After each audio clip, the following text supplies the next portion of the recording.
Assalamualaikum warahmatullahi wabarakatuh. Perkenalkan, nama saya Tati Kurniati, NIM F2018-010007.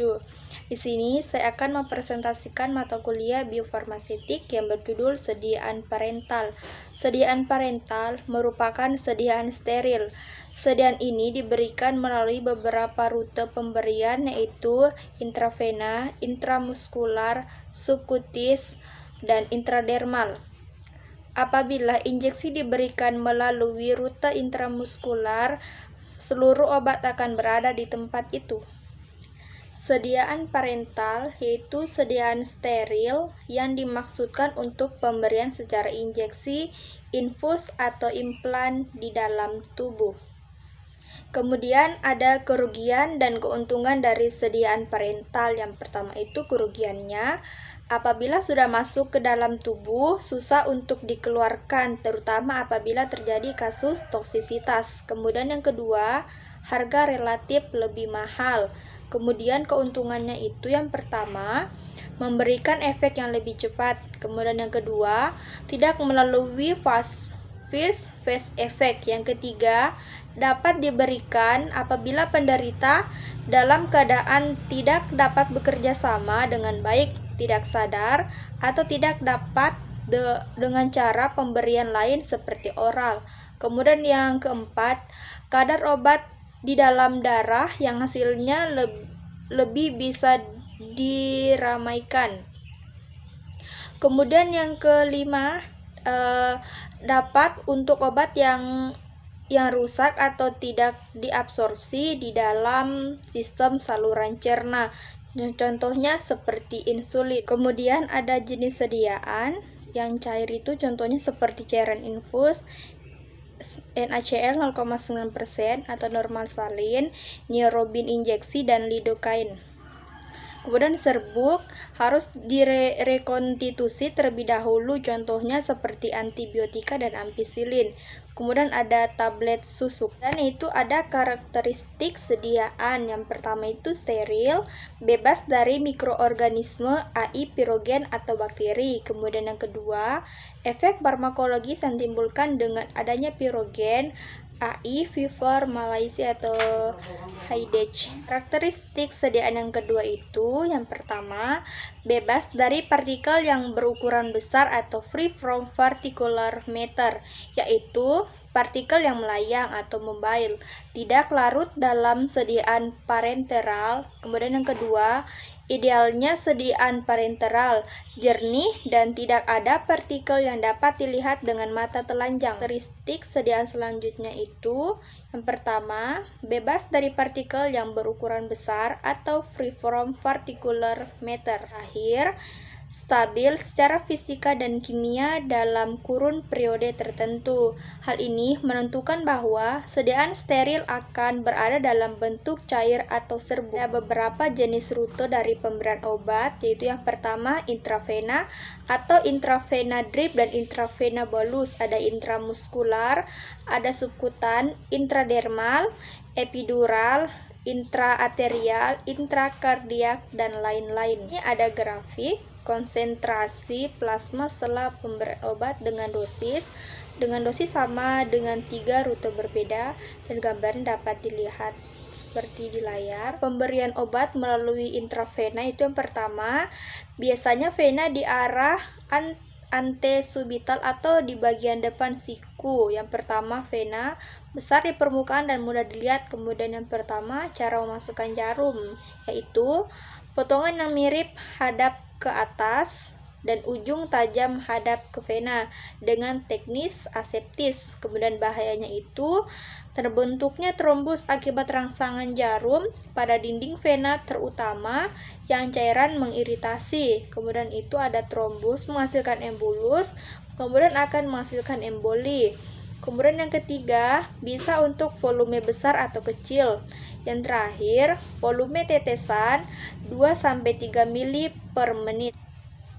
Kemudian ada pemberian obat melalui intramuskular, yang itu yang pertama, efek tidak secepat intravena, tapi biasanya lebih lama. Yang kedua, biasanya absorpsi larutan, suspensi, dan air atau minyak. Kemudian yang ketiga, pada otot rangka. Yang keempat, tempat injeksi sebaiknya sejauh mungkin dari saraf utama. Kemudian selanjutnya, biasanya di otot gluteus atau pantat, otot deltoid lengan atas. Pada bayi, di pantat otot belum berkembang dengan baik, sehingga intramuskular di otot deltoid atau lengan atas, otot mediateral atau di paha. Kemudian akibat dari intramuskular, hematom, emboli, terkelupasnya kulit, dan kerusakan saraf. Volume umumnya 5 mili di gluteal, 2 mili di deltoid. Kemudian rute pemberian obat subkutan yang pertama, di bawah permukaan kulit, umumnya di jaringan interstitial longgar, lengan bawah, paha atau pantat. Volume suntikan jarang lebih besar dari 2 mili. Kemudian yang terakhir, obat yang mengiritasi, larutan suspensi sebaiknya tidak dengan SC karena dapat menimbulkan sakit, lecet, dan abses. Kemudian ada beberapa faktor yang mempengaruhi bioavailabilitas. Itu yang pertama, faktor fisikokimia, yang kedua faktor fisiologi, dan yang terakhir ada faktor formulasi.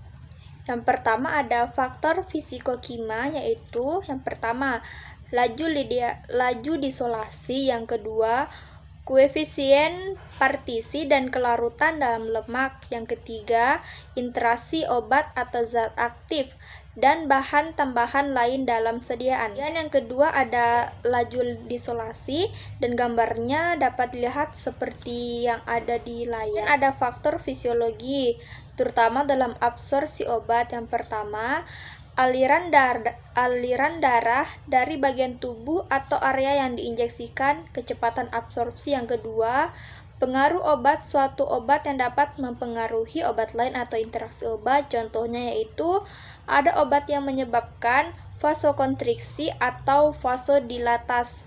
Kemudian ada gerakan dan tempat injeksi atau terutama intramuskular. Kemudian yang terakhir ada faktor fisiologis, terutama di dalam absorpsi obat, tempat injeksi terutama intramuskular. Yang kedua itu ada tabel konsentrasi puncak cepradin setelah injeksi intramuskular dengan berbagai rute.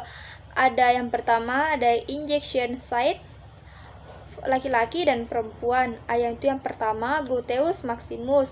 Kalau di laki-laki 1,1, perempuan 4,3. Deltoid muscle di laki-laki 1,7, perempuan 10,2. Kemudian yang terakhir ada vastus lateralis di laki-laki 9,8, perempuan 9,4. Dan yang terakhir itu faktor formulasi, ada intravena, intramuskular, dan SC. Itu ada aqueous solution, aqueous suspension, oleaginous solution, dan oleaginous suspension. Tabel dari efek obat dengan berbagai formulasi dari obat dengan bentuk sediaan suspensi, dan gambarnya itu bisa dilihat di layar. Evaluasi uji stabilitas fisika kimia, AI, penampilan fisik seperti warna, bau, rasa, dan konsistensi. Ada viskositas atau homogenitas, kemudian perubahan kandungan zat.